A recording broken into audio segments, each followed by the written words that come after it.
পোনপ্ৰথমতে মই উপস্থিত থকা জ্যেষ্ঠসকললৈ মই প্ৰণাম যাচিছোঁ। তাৰপিছতে মই কনিষ্ঠসকললৈ মোৰ মৰম যাচিছোঁ। আচলতে মই কোৱাৰ আগতে আমাৰ ছাৰ দুগৰাকীয়ে এই ক্ষেত্ৰত অন্য বিষয়ত বিভিন্ন কথা ক'লে।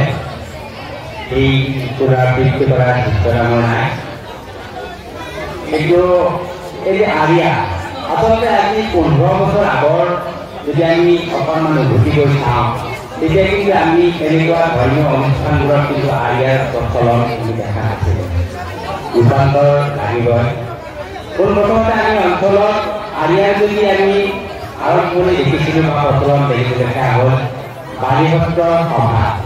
অৰ্থাৎ আমাৰ অঞ্চলৰ বিভিন্ন মানুহে গৈ তাত আৰিয়া প্ৰজ্বলন কৰি হয়তো মানসিক শান্তি প্ৰশান্তি লাভ কৰিছে। তাৰপিছত বিভিন্নজনে বিভিন্ন আলোচনা পৰ্যায়েৰে আমাৰ এই ধৰ্মীয় অনুষ্ঠানবোৰক আগুৱাই হওক শিৱৰাত্ৰিয়ে হওক এনেকুৱা ধৰ্মীয় অনুষ্ঠান আৰিয়া প্ৰজ্বলনৰ ব্যৱস্থা কৰিছে। আমি তাক সকলোৱে আন্তৰিকতাৰে গ্ৰহণ কৰিছোঁ।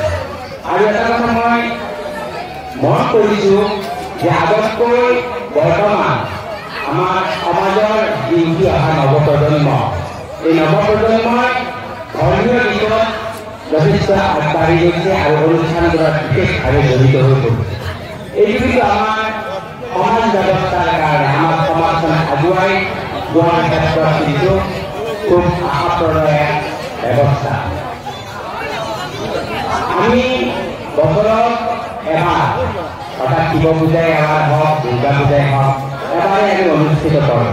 কিন্তু প্ৰকৃততে আমি এই পূজা বা যিকোনো অনুষ্ঠান ধৰ্মীয় অনুষ্ঠান পাতিলে আমাৰ কাৰণে দায়িত্বভুক্ত হৈ পৰিব।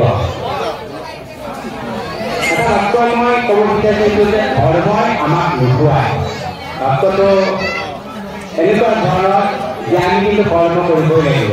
আজি ইয়াত আমি আৰিয়া প্ৰজ্বলন কৰি আমি ইয়াত শিৱৰাত্ৰি ৰাতি হোম যজ্ঞাদি কৰি তাৰপিছত আমি অহাকালিৰ পৰা কিন্তু আমি আমাৰ নিজৰ নিজৰ কামবোৰত আমি জড়িত হৈ পৰিছোঁ।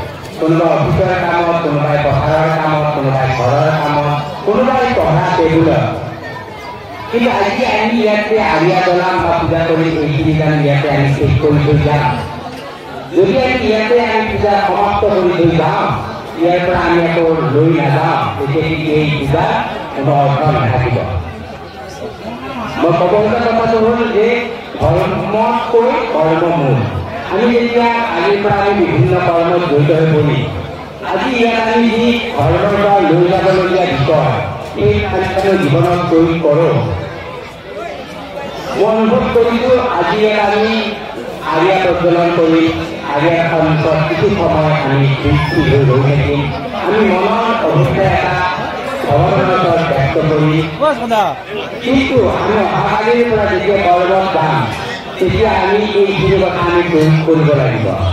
আজি আমি যিসকলে আৰিয়া প্ৰজ্বলন কৰিছোঁ বা বন্তি প্ৰজ্বলন কৰিছোঁ বা ইয়াত পূজাত জড়িত হৈ পৰিছোঁ আমাক পূজাৰীয়ে বা আমাৰ জ্যেষ্ঠসকলে বা আমাৰ বয়োজ্যেষ্ঠ অভিভাৱকসকলে যি ধৰণৰ কৰিব কৈছে আমাক ইয়াত যদি মিঠাতেল দিব দিছে, সৰিয়হ দিব দিছে বা কোমোৰা দিব দিছে, মাটি চাকি দিব দিছে আমি কোনো প্ৰতিবাদ নকৰি সেইবোৰ আমি গ্ৰহণ কৰিছোঁ।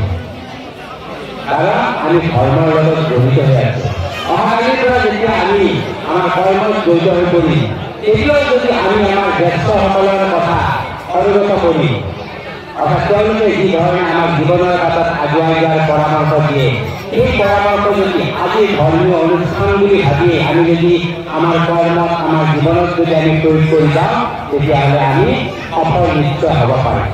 আজি ইয়াতে আৰিয়া প্ৰজ্বলনৰ সময়ত যেতিয়া আমি সন্মুখত আৰিয়াটো লৈ কিছু সময় ৰৈ থাকিম তেতিয়া আমাক বুজাব যে আমি ধৈৰ্য ধৰি কিবা এটা কাম কৰিব লাগিব। আমাক বুজাইছে প্ৰজ্বলনৰ কাৰণে যিখিনি সামগ্ৰী সেইখিনি সঠিক ৰূপত প্ৰয়োগ কৰি লৈছোঁ। আমি যেতিয়া জীৱনত কিবা এটা কাম কৰিব যাম তেতিয়া এই কথাখিনি আমি আজিয়ে পূজাৰ পৰা মনত ৰাখিব লাগিব যে কিবা এটা কাম কৰাৰ আগতে আমি প্ৰস্তুত কৰি ল'ব লাগিব আৰু তাত ধৈৰ্য বা একাগ্ৰতা আজি আমি যেনেকৈ বন্তিবোৰ নুমাই যাতে নাযায় কোনো বাধা বিঘিনি নাহে আমি এঘণ্টা দুঘণ্টা হ'লেও যেনেকৈ আমি তাত অপেক্ষা কৰি থাকিম ধৈৰ্যৰে ঠিক তেনেদৰে আমি অনাগত জীৱনত সেই কামবোৰ কৰি তাত যদি এইখিনি প্ৰয়োগ কৰি যায় তেতিয়াহে আজি কৰা আমাৰ এই পূজাৰ সফলতা আমি পাম, অন্যথা আমি কিন্তু জীৱনৰ ৰাস্তাত আগবাঢ়ি যাওঁতে অসুবিধা হ'ব। গতিকে আশা ৰাখিছোঁ আজি পূজাৰ পৰা আমি বিভিন্ন কথা শিকিলে আমাৰ পৰৱৰ্তী জীৱনৰ আমাৰ কৰ্মবোৰত আমি জড়িত কৰাই আগবাঢ়ি যাম। আজি এইখিনিয়ে ক'লো, যদি ভুল হৈছে ক্ষমা কৰিব।